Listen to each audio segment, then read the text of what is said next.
Zapraszamy do wysłuchania odcinków nowej serii podcastu Spotkania Biuletynu zatytułowanej Polonistyka zaangażowana.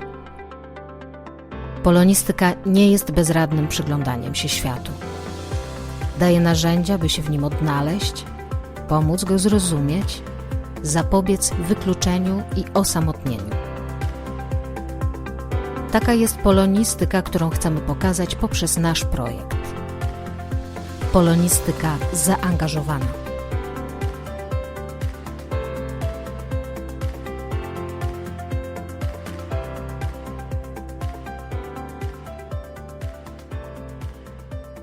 To teraz może przejdźmy tak już bardziej dokładnie do twórczości Stanisława Kurkiewicza i do takiego akcentu bardziej położonego na język.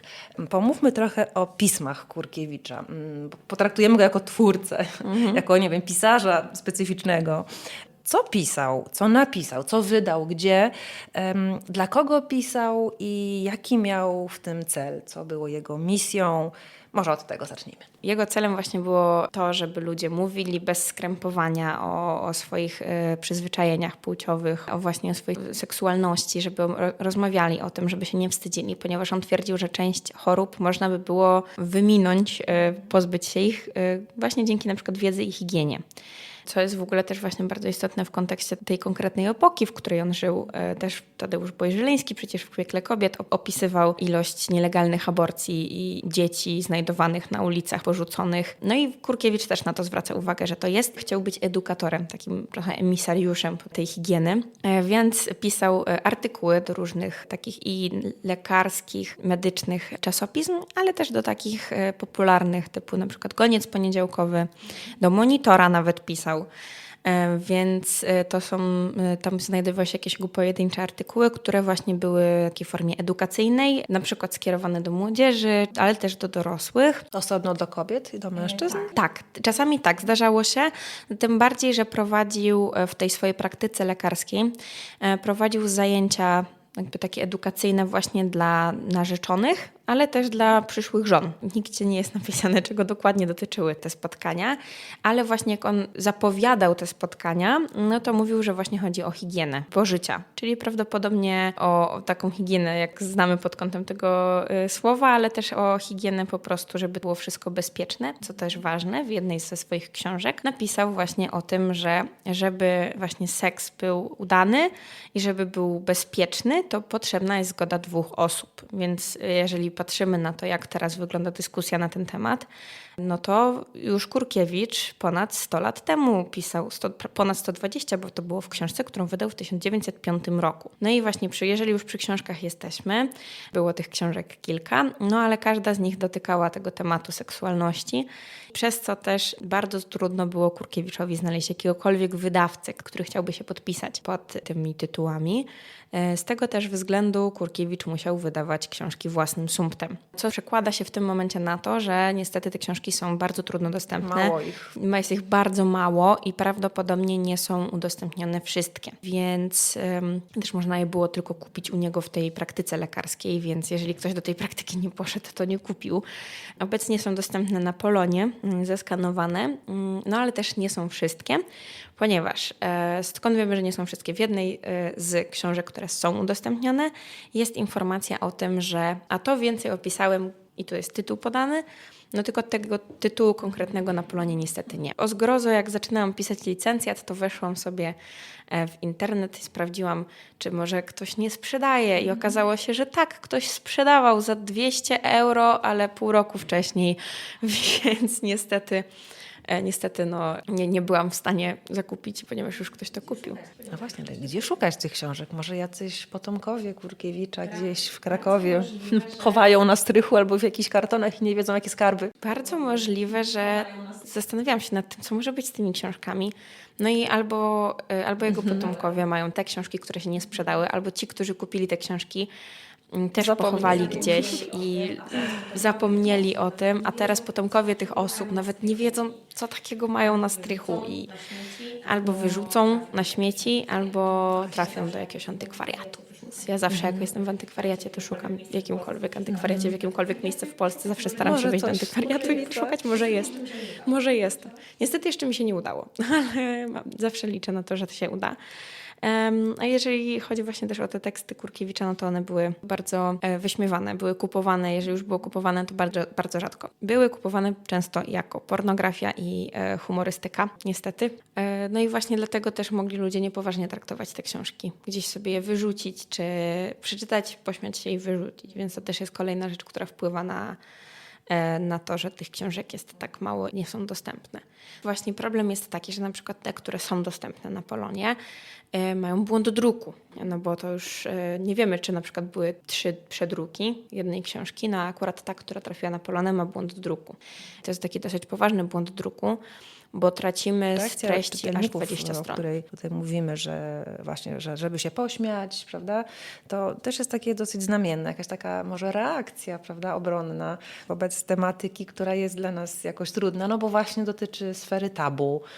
To może jeszcze spróbujmy nakreślić taki kontekst kulturowo-obyczajowy tej epoki, w której Kurkiewicz postanowił mierzyć się z seksualnością Polaków i Krakowa. Jak to wyglądało i jak on na tym tle mógł cokolwiek zdziałać?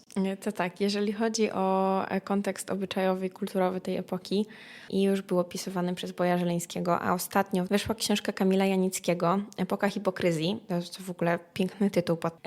Jeżeli się nie mylę, ona się nazywa Epoka hipokryzji, seks i erotyka w przedwojennej Polsce. No i właśnie tą epoką hipokryzji, że tak powiem, pozwolę sobie tutaj tym metaforom opowiedzieć o tym, ponieważ właśnie mówienie jakiekolwiek o seksualności, o płciowości było zabronione, mówiło się metaforami, ale przecież to było, to wszystko było. Na przykład właśnie tak jak opisuje Janicki, bardzo często mężczyźni byli wdrażani w życie płciowe poprzez to, że ojcowie zabierali ich do domów publicznych. Więc pierwsze kontakty były właśnie przy ojcu w domu publicznym, ale oczywiście o tym nie mówimy na głos, bo nie można o tym mówić na głos. No ale przecież te dzieci, które właśnie były wyrzucane z domu albo porody na ulicach, aborcje, no to one skąd się musiały brać? Z kapusty nikt ich nie wyciągnął, że tak powiem. No przecież mnóstwo też chorób wenerycznych było rozpowszechnianych w tamtych czasach. A biorąc pod uwagę też fakt, że to jest ten zabór galicyjski, tam była najmniejsza ta cenzura, dlatego też Kurkiewicz mógł sobie pozwolić w ogóle na wydawanie takich książek nawet własnym sumptem. Nikt mu nie blokował wydawania tych książek ani nic takiego, ale no, traktowali go jako wyrzutka. No i ta hipokryzja polegała właśnie na tym, że nie wolno o tym mówić. My się będziemy śmiać z tego Kurkiewicza, ale przecież w domu i tak to będziemy robić, no bo Kurkiewicz opisywał, że jak poszedł pod Kraków albo pod Zakopane, już teraz nie pamiętam, na jakąś imprezę, to poszedł do łazienki i w łazience widział, że ktoś tam sobie poszedł ulżyć. No więc też miał taką refleksję, że on przecież opisuje to, co rzeczywiście dzieje się, że on nie wymyśla tego wszystkiego, że on tego nie bierze, tak nie wyciąga tego brutalnie z ludzi, żeby mówili mu, co robią, tylko po prostu to się dzieje, on to obserwuje i też Kurkiewicz opisywał to, co się dzieje w ogóle w miejscach publicznych nawet, bo w jednej z książek opisał właśnie, że poszedł na planty i na plantach właśnie w Krakowie obserwował, jak uczniowie gimnazjum nagabują i wykorzystują dziewczynę na plantach. No więc taka epoka bardzo specyficzna, bo właśnie z jednej strony wyzwolenie seksualne, a z drugiej strony przecież jak to tak, nie możemy o tym mówić. Taka moralność pani Dulskiej, że tak pozwolę sobie tutaj rzucić. No i właśnie ten odbiór był bardzo niedobry. Właśnie albo odbierali go jako humorystykę, albo jako pornografię. Wyzywali Kurkiewicza od tego, że sam jest zboczeńcem, że namawia innych do jakichś właśnie zboczonych działań, a Kurkiewicz na to odpowiadał, ale ja opisuję właśnie to, jak wygląda życie, tak jak wygląda Kraków. No właśnie, to tabu obyczajowe, językowe mocno się trzymało i trzyma nadal. Wszyscy wiemy, jak jest, ale nikt o tym nie chce mówić, a Kurkiewicz właśnie chciał i podsunąć język do tego, żeby jakoś zacząć o tym mówić, rozmawiać i chciał to też zbadać naukowo. Jak on zdobywał materiał badawczy? Bo już wiemy, że wypytywał pacjentki w szpitalu i to się nie skończyło dobrze. Tak. To jakie miał następne metody? Albo wypytywał pacjentki, ale jak mu te pacjentki zabrano, a mianowicie wyrzucono go z oddziału dla kobiet, to wypytywał pacjentów. Oddziale dla mężczyzn. Na oddziale dla mężczyzn, dokładnie. Wytrwały był. Bardzo wytrwały i kreatywny w swojej pracy, no ale tam to też się nie spodobało, został wyrzucony, więc otworzył tą swoją praktykę lekarską w Krakowie na Batorego 20. Byłam tam, nic w ogóle nie widać. Nic, żadnej tablicy, żadnego znaku. Nic nie ma, nawet nie wiadomo w którym oknie, no bo nie ma podanego numeru mieszkania. Kamienica Batorego 20. Jak był w tej swojej praktyce lekarskiej, no to też właśnie była taka sytuacja, że no pewnie nie wszyscy do niego przychodzili. On też w jednym z ostatnich tekstów, które napisał, jeżeli się nie mylę, właśnie w 1920 roku, no to rok przed śmiercią, taki apel do ludzi wystosował, że wydaje mu się, że specjalnie jest na niego jakaś nagonka zrobiona, żeby pacjenci do niego nie przychodzili. I dlatego zaczął zatrudniać zbieraczki, tak je nazywał, zbieraczki. Researcherki byśmy powiedzieli. Czyli miał takich researcherów, miał terenowych. Zatrudniał spostrzegaczy i zbieraczki. Zbieraczkami bardzo często były prostytutki, które miały mu opowiadać potem o tym, co zaobserwowały, jakie doświadczenia, o co je ktoś poprosił, co robiły ze swoimi klientami, oczywiście bez podawania nazwisk, mam nadzieję. Kurkiewicz nie spisywał, a nawet jeżeli spisywał, to nie ma do tego dostępu żadnych dzienników tej swojej praktyki. Wiemy, że właśnie zaobserwował te wszystkie rzeczy, ponieważ potem je opisywał w swoich książkach. No ale właśnie też zatrudniał tych spostrzegaczy i zbieraczki, a w ogóle ogłoszenia dotyczące tego, że szuka takich pracowników, zamieszczał albo w swoich książkach, albo przy artykułach, które publikował w Dziwne gazetach. miejsce. Także właśnie zbieraczką i spostrzegaczem można było zostać u Kurkiewicza w praktyce. Czy on wychodził ze swoimi badaniami poza Kraków? Tak, jeździł pod Kraków właśnie do różnych wsi i tam też próbował rozmawiać ze swoimi czy pacjentami, czy to właśnie obiektami badań. Dowiadywał się różnych takich wyrażeń ludowych dotyczących samego życia płciowego i tego intymnego osób na wsi. No i potem część z tych właśnie wyrażeń wrzucił do tego słownika płciowego z takim kwalifikatorem u ludu i inne podobne, żeby właśnie zaznaczyć, że lud też o tym mówi. Nigdzie nie ma tego odnotowanego w słownikach gwarowych, no ale z drugiej strony, nawet jeżeli weźmiemy słownik gwary polskich Karłowicza, no to przecież on prawdopodobnie rozmawiał o bardzo normalnych i właśnie grzecznych tematach. Nie o tabu. Nie o rzeczach, które były objęte tabu. A Kurkiewicz nie. Kurkiewicz rozmawiał o wszystkim i właśnie bardzo chętnie wypytywał o tego typu rzeczy. Więc jeżeli te, że tak sobie pozwolę powiedzieć, baby wiejskie wkurzały się na Karłowicza, że wszystko notuje, co one powiedziały, no to jak musiały się wkurzać na Kurkiewicza, nawet nie chcę sobie tego wyobrażać. Ale to bardzo taka ładna postawa Kurkiewicza. Nie chcę się teraz pomylić z Karłowiczem. Z Kurkiewicza postawa takiej otwartości na ten język chłopstwa. I że potem włączał ten materiał, oczywiście z anotacją u ludu, ale jednak, prawda, szukał inspiracji u ludzi, jak oni o tym mówią, właśnie w poszukiwaniu tego, jak pani powiedziała, tego neutralnego języka, prawda, żeby to nie było rubaszne, czy jakieś takie zbytnio anatomiczne, łacińskie, prawda, czy jakieś, tylko żeby takie nasze, swojskie, tak jak na co dzień, On tak? przede wszystkim chciał, żeby to był prosty język, żeby można było się nim łatwo komunikować i żeby, jak to sam napisał, żeby nie był rubaszny, tak? Czyli żeby sam w sobie nie tworzył tego skojarzenia z tą rubasznością, no i żeby właśnie łatwo się tym mówiło. No bo jak mogą sobie teraz słuchacze wszyscy pomyśleć o tym, jakie słowa znają związane czy z samą anatomią, czy z właśnie seksualnością, to pierwsze, co przychodzi, no to zawsze jest jakaś konotacja albo negatywna, że jak powiem w ten sposób, to będzie śmieszne. Jak powiem w ten sposób, to będzie wulgarne.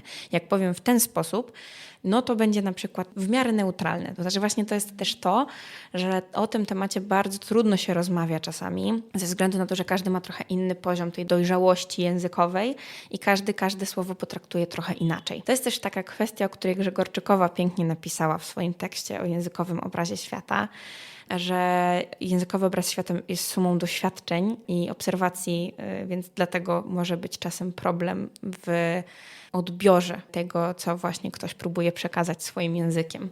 A pomówmy może o tym, co było takim dziełem życia Kurkiewicza, takie jego opus magnum. Czy to dzieło gdzieś przepadło, jest niedostępne, czy jednak do tego udało się pani dotrzeć? To tak, opus magnum Kurkiewicza to zdecydowanie będzie seria 3 książek. Nie powiedziałabym, że to trylogia, jednak nie te kryteria. Z docieków studiów nad życiem płciowym, luźne osnowy i tematy, tytuł serii. Piękne są te tytuły. Ta seria składa się na 3 książki. One wychodziły między 1905 rokiem a 1907 rokiem. Przy czym pierwsza i trzecia część wyszła w 1905, a druga wyszła w 1907. Bardzo ciekawa kolejność. Teraz dlaczego? Właśnie, dlaczego? Pierwsza i trzecia, ja nawet nie wiem, czy nawet nie mają mniej niż 100 stron. Trzecia dotyczy na pewno pożycia małżeńskiego i tam właśnie w tej książce Kurkiewicz zaznacza, że obopólna zgoda jest bardzo ważna. Jeżeli chodzi o pierwszą część, to ona się nazywa Nieświadome błądzenie. Kurkiewicz tam zaznacza, jak ważne jest to, żeby mówić o tym, żeby być świadomym tego, jakie się ma preferencje i z czym powinno się iść do lekarza, a co powinno się samemu przepracować. Że Czyli tak takie powiem. bardzo ogólne rozpoznanie zdrowia seksualnego, moglibyśmy powiedzieć. Pierwsza część jest właśnie taka bardziej w stronę higieny, czy właśnie tego, żeby w ogóle sobie uświadomić, że to jest bardzo ważny temat. No i właśnie ta druga część, która zajęła mu najwięcej czasu, nie dziwię się, ma ponad 700 stron ta książka. I one wszystkie 3 są dostępne na Polonie, więc jak najbardziej można do nich zajrzeć, aczkolwiek właśnie ta książka, która zgubiła 20 stron, to jest właśnie ta 700-stronicowa część, więc to niestety właśnie jest duży minus. Ale co ciekawe, w tych wszystkich książkach Kurkiewicz wprowadza własne słownictwo. I właśnie to słownictwo, ono ma być jak najbardziej obrazowe, niemetaforyczne, ma być najprostsze do zrozumienia, żeby ktoś, kto to czyta, jak najbardziej od razu wiedział, z czym się to słowo wiąże. Czy mu się to udało? Moim zdaniem częściowo się udało, ponieważ jeżeli mamy taki wyraz jak pochwa marszczkowata, no to kojarzymy, że będzie miała marszczki, czyli jest po prostu pomarszczona i rzeczywiście tak po prostu jest. Mamy słowo właśnie płciownik, no to ono na pierwszy rzut ucha, że tak powiem, na pierwszy słuch, no to jest takie trochę dziwne, nietypowe, no ale z drugiej strony to jest ktoś, kto zajmuje się płcią. Czyli jak już wiemy, kto to jest takie, no dobra, rzeczywiście. Robotnik, powiedzmy, tak. No i właśnie w ramach podsumowania tych 3 tomów wielkich tego opus magnum Kurkiewicza, Kurkiewicz kilka lat później, w 1913 roku, wydał słownik, w którym właśnie spisał te wszystkie jednostki leksykalne, które wymyślił i wprowadził w tych 3 książkach i w słowniku zebrał je w jednym miejscu i jeżeli ktoś szuka, co to słowo znaczy, to musi otworzyć jedną z tych książek, ponieważ słownik cały czas odsyła do którejś z części tego z docieków studiów nad życiem płciowym. Najczęściej do drugiej, no bo druga jest najbardziej obszerna. Czyli właściwie ten słownik trochę przypomina taki indeks, bo tam nie znajdziemy wszędzie definicji, prawda, tych wymienionych jednostek, tylko no właśnie indeks, otwórz dzieło, prawda, sprawdź i doczytaj. Skoro już przeszłyśmy do tych właśnie słów, nowych słów, derywatów słowotwórczych Kurkiewicza, one mają swoją nazwę. Kurkiewy albo kurkiewizmy. Kto to wymyślił taką nazwę i jakby pani tak zdefiniowała, co to są te kurkiewy? To tak, samo słowo kurkiewy jako wyraz wprowadził już sam Kurkiewicz, ale kurkiewy rozumiał jako czynności przedpłceniowe, bo płcenie to też jest jedno z wyrazów, które Kurkiewicz wymyślił. I chodziło po prostu o wszystkie takie działania przed czynnościami seksualnymi, które mają doprowadzić do tych czynności. No to właśnie wszystkie te takie podchody, że tak powiem, które ludzie między sobą robią, no to właśnie to są te kurkiewy. Ale nazwał tę sferę doświadczeń trochę od swojego nazwiska. Tak, bo chciał gdzieś tam jednak pokazać, że to moje. Swoją rolę podkreślić. No ale to często jest przecież tak, że naukowcy jak coś wynajdują, to dają swoje nazwisko. No więc tak, samo słowo kurkiewy wprowadził Kurkiewicz, ale Boy Żeleński rozszerzył znaczenie tego słowa kurkiewy na wszystkie te wyrazy, które Kurkiewicz wprowadził. Więc to nie są tylko te wyrazy, które dotyczą tego konkretnego wydarzenia przed stosunkiem seksualnym i nie jest to nazwa tych czynności, tylko po prostu wszystkie wyrazy, które Kurkiewicz wprowadził, to są kurkiewy. No i właśnie dlatego tytuł felietonów Boja Żeleńskiego to są kurkiewy wielkie i małe, No i właśnie od tego słowa kurkiewy. Jeżeli chodzi o kurkiewizmy, to przyznam szczerze, że szukałam, gdzie ja znalazłam te kurkiewizmy i chyba nigdzie. W sensie wszędzie są kurkiewy i wydaje mi się, że one się tak automatycznie w głowie pojawiły jako indywidualizmy od Kurkiewicza, czyli po prostu kurkiewizmy, tak jak Neologizmy, właśnie, leśmianizm. leśmianizmy, neologizmy. Nie mogłam znaleźć, gdzie ja to znalazłam, więc prawdopodobnie samo się urodziło. Jako taki termin trochę naukowy, prawda? Jako właśnie termin naukowy, który swoją pracą, czy licencjacką, czy dalszymi pracami mam zamiar w ogóle wprowadzić, jako po prostu właśnie tak jak są leśmianizmy, one już są terminem naukowym, to ja bym chciała tak z kurkiewizmami zrobić, żeby one były terminem naukowym. Jakie pani pamięta najciekawsze przykłady tych kurkiewów, czy właśnie kurkiewizmów? Spróbujmy może jakoś je opisać. Skąd on w ogóle brał pomysły na te nowe słowa? Czy wszystkie tworzył od podstaw, czy może właśnie czerpał z jakichś źródeł? No i wytłumaczmy to płócenie, to główne jakby gniazdo słowotwórcze. Dobrze, to tak. Jeżeli chodzi o to, skąd on czerpał, no to jest bardzo ciekawe, ponieważ przez cały ten materiał, który ja analizowałam, no bo właśnie tu chciałabym zaznaczyć, że te wnioski, które na razie mam, to są te wnioski z tych 54 jednostek, które dotychczas przeanalizowałam. No i używał takich bardzo prostych i raczej takich, które wszyscy znają, metod słowotwórczych i też wprowadzania nowego słownictwa, czy rozszerzania tego słownictwa. No i to na przykład właśnie derywacja prosta, czyli to są wyrazy, które mają jedną podstawę słowotwórczą. To jest derywacja złożona, czyli takie wyrazy, które mają dwie podstawy, połączone interfiksem. Kontaminacji chyba nie robił za dużo, nie? Bo to takie trochę... Robił chyba trochę, ale raczej mimo wszystko była to derywacja z interfiksem. Jeszcze jest tam, wśród tej derywacji złożonej są na pewno wzrosty, to na pewno. Tworzył też neosemantyzmy, czyli po prostu nadawał nowe znaczenie wyrazom już istniejącym. Albo modyfikował znaczenie wyrazu, które już istnieje, albo je rozszerzając, albo zwężając te konkretne znaczenia, które już były. Zapożyczał jakieś słowa? Właśnie on był bardzo przeciwny zapożyczeniom z języków obcych, dlatego on też właśnie zauważył, że w tym języku medycznym jest bardzo dużo zapożyczeń z łaciny. No a przecież nie każdy zna łacinę. Tym bardziej na wsi. Tym bardziej właśnie na wsi ludzie prości nie znają tego, więc on stwierdził, że on chce zrobić rodzime słowa, język rodzimy, żeby właśnie wszyscy ludzie rozumieli, o czym w ogóle mówią. Zapożyczał z polszczyzny ogólnej, czyli można powiedzieć, że on w tych swoich jednostkach wykorzystywał po prostu takie wyrazy, które już były wcześniej zarejestrowane. Korzystał z tych wyrażeń ludowych, że pytał się, tylko to właśnie ciężko stwierdzić, czy on wymyślił niektóre z nich, czy on rzeczywiście to wziął od ludu, no bo właśnie tak jak wspomniałam, nie są poświadczone te wyrazy w żadnym innym słowniku gwarowym, no ale właśnie prawdopodobnie wynika to z tego, że nikt się nie pytał o tego typu tematy. No i jeszcze są, ja to nazywam hybrydy, czyli właśnie takie wyrazy, które łączą kilka metod w sobie, że na przykład jest derywacja złożona, ale te słowa, które zostały w tej derywacji złożonej wykorzystane, przeszły wcześniej rozszerzenie semantyczne. Więc właśnie to jest tak kilka metod w jednym wyrazie. Czyli dosyć taki szeroki wachlarz tutaj mechanizmów słowotwórczych. Dosyć szeroki wachlarz, ale właśnie niesamowite jest to, że we współczesnej polszczyźnie właśnie bardzo często wprowadzanie języka, czegoś nowego do języka polega na zapożyczeniu czy kalce językowej z innego języka. No a on właśnie bardzo tego nie chciał robić, właśnie bardzo chciał się wyzbyć tych zapożyczeń z języka polskiego, no więc wszystko robił na tym języku, który już mamy, na bazie tego języka polskiego. Co jest też ważne, ja nie oceniałam w swojej pracy, czy on to zrobił poprawnie, czy on tego nie zrobił poprawnie, czy on wykorzystał wszystkie możliwe metody. Nie, ja tego nie oceniałam. Ja po prostu wzięłam materiał, który był, który on zrobił i analizowałam to, co on zrobił. Nie to, czy powinien to tak robić, czy sobie to wymyślił. Jak miałam jakieś wątpliwości, czyli wszystko opisałam, ale właśnie też warto zaznaczyć, że to jest opis konkretnego materiału, który był, a nie tego, który mógłby być. Oceniając czy opisując innowacyjność Kurkiewicza, warto do słowników sięgać, prawda, z tego czasu szukać, czy podobne wyrażenia są, aczkolwiek z tej sfery tematycznej, no to wyrażeń w słowniku... Nawet w słowniku medycznym nie było. Były tylko takie stricte anatomiczne. Ja sięgałam do 2 słowników stricte. Do słownika wileńskiego tak zwanego i do warszawskiego. ponieważ każdy z tych słowników był aktualny w trakcie życia Kurkiewicza, bo Wileński wyszedł chwilę przed tym, jak Kurkiewicz się narodził, czyli prawdopodobnie był najbardziej aktualnym słownikiem, kiedy Kurkiewicz się uczył, tak, czy właśnie spisywał te wyrazy.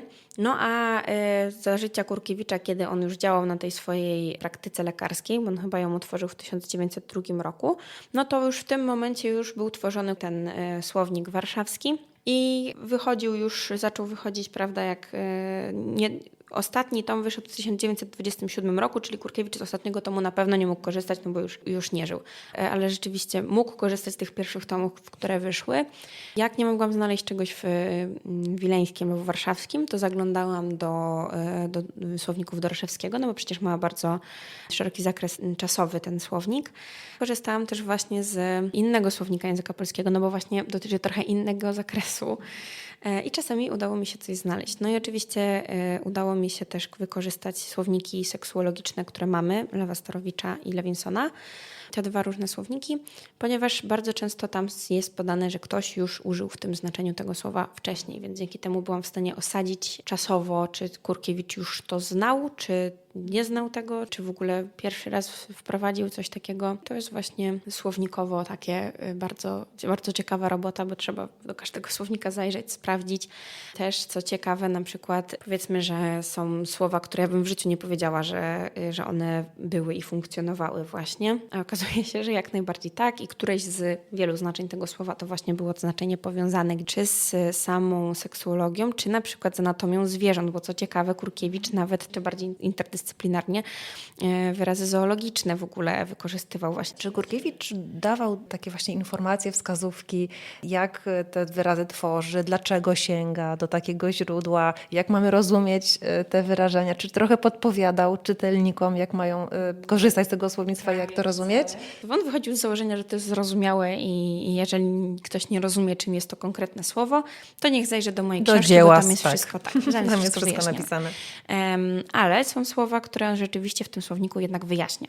Na przykład przy wyrazach zwisak i wzwodzik, które odnoszą się do męskiego członka, w zależności od tego, w jakim stanie jest, czy w stanie wzwisu albo w stanie wzwodu, no to właśnie przy tych konkretnych wyrazach zaznaczył, że zwisak biorę dlatego, że najczęściej jego cechą immanentną jest to, że jest w stanie zwisu, tak, bardzo często i właśnie od tego biorę ten źródłosłów, tak.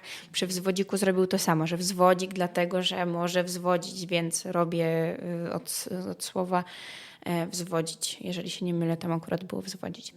Więc bardzo rzadko, ale wskazywał. Ale to właśnie przy takich właśnie wyrazach, które chyba dla niego były bardzo ważne.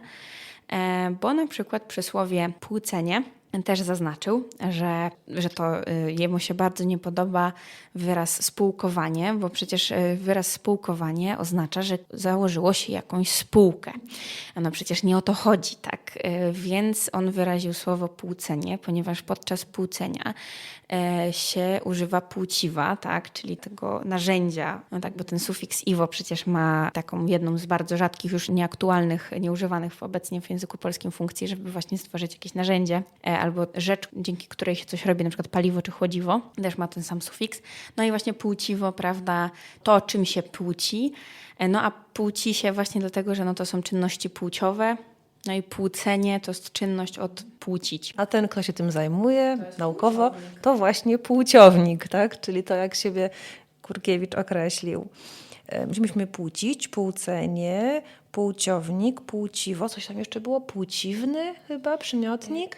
Tak, jeżeli chodzi o przymiotnik płciwny, no to właśnie można powiedzieć, że on też to po prostu analogicznie do tego, że normalnie w polszczyźnie jest płciowy, no to on, jeżeli mówi o czymś związanym z płciwem, to właśnie będzie to płciwne, tak? Czyli właśnie związane z tą konkretną anatomią. Skład członnictwa płciowego jest, nazwa rozdziału, który ja analizowałam, skład członnictwa płciowego, to członnictwo też jest jego słowem.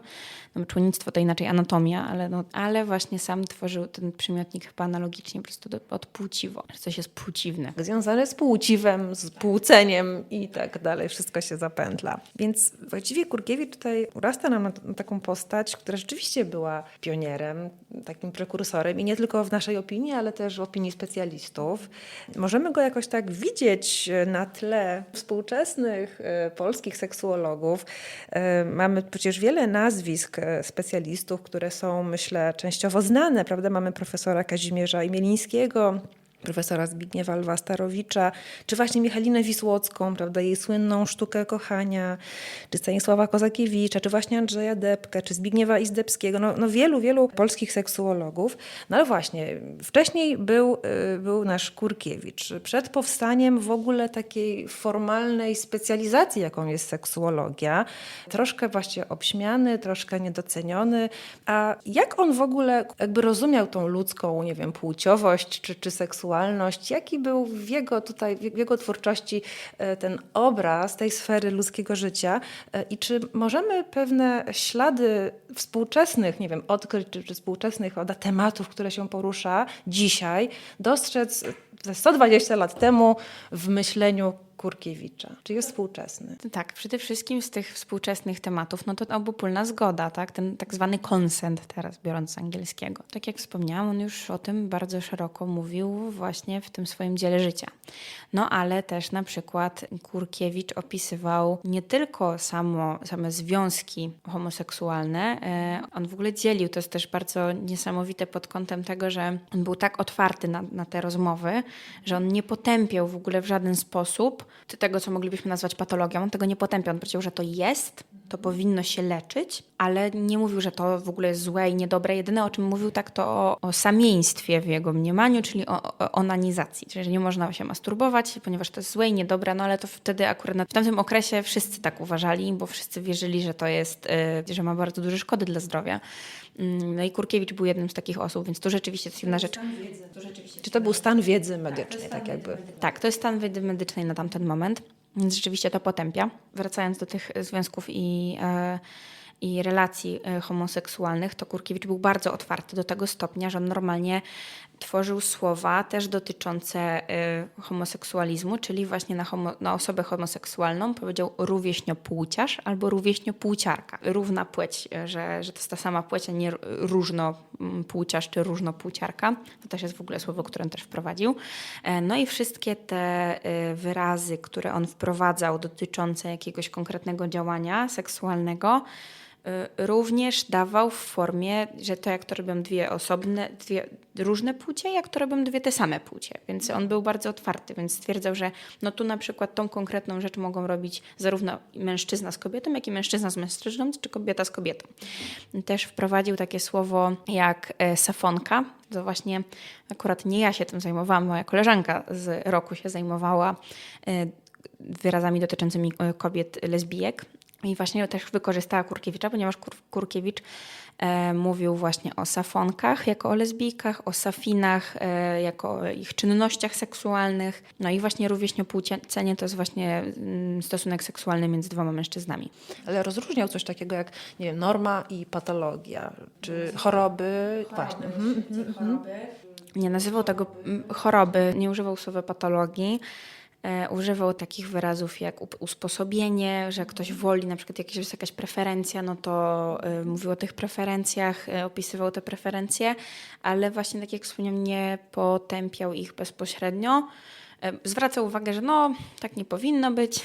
No właśnie, i dla młodzieży, prawda? Jakieś teksty takie edukujące pisał i małżonkami się zajmował, czyli właściwie i zachowaniami seksualnymi, prawda, tamtejszych Polaków. Więc właściwie widać, że to, co podejmują współcześni badacze tej sfery, to wszystko się zgadza z tym. Dokładnie tak. Zaraz się okaże, że Kurkiewicz już to wszystko wcześniej opisał. Oczywiście, no, na swój sposób, prawda, i w tamtym momencie historycznym, ale chyba jednak warto zbadać dokładnie jego pracę i jakoś docenić to, co mając do dyspozycji to, co miał w tamtym czasie, jednak udało mu się osiągnąć. Jak najbardziej. Wydaje mi się, że to jest naprawdę, zwłaszcza w kontekście tego ruchu prostego języka, gdzie nastawiamy się na jasną, prostą komunikację. Odejście od wyrażeń specjalistycznych. No właśnie, odejście od wyrażeń specjalistycznych, które nadal są jest mnóstwo przecież w medycynie, a to już o seksuologii prawdopodobnie również. Też jest mnóstwo tych wyrażeń specjalistycznych, a przecież to jest bardzo życiowe,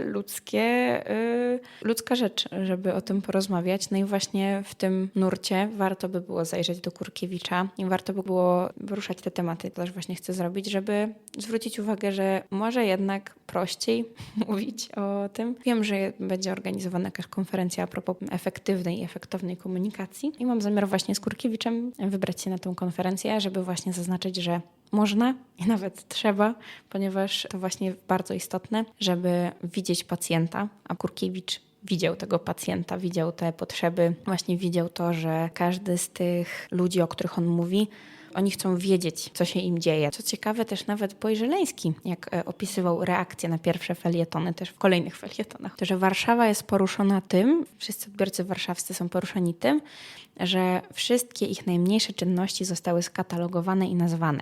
I z jednej strony można by to było odbierać, że ktoś wziął i nazwał, ale z drugiej strony rzeczywiście, jak coś jest nazwane, to się mniej tego boimy. No a Kurkiewicz opisywał rzeczy, które wcześniej nie były nazwane, bo był pierwszą osobą, która w ogóle się tym zajęła.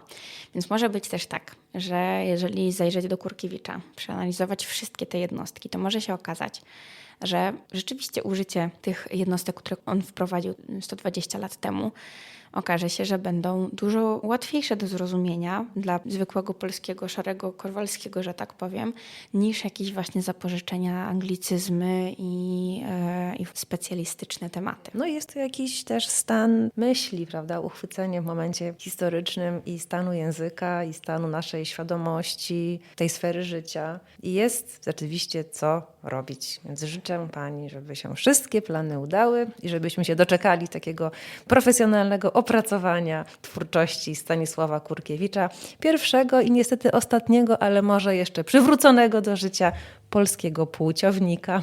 Bardzo serdecznie dziękuję za rozmowę. Dziękuję bardzo. Serię podcastów Polonistyka zaangażowana zrealizowano w ramach projektu Polonistyka wobec wyzwań współczesnego świata. Dofinansowano ze środków budżetu państwa w ramach programu Ministra Edukacji i Nauki pod nazwą Nauka dla Społeczeństwa 2. Numer projektu podano w opisie. Zapraszamy do wysłuchania kolejnych odcinków dostępnych na platformach Spreaker, Spotify i YouTube oraz w internetowym biuletynie polonistycznym. Do usłyszenia.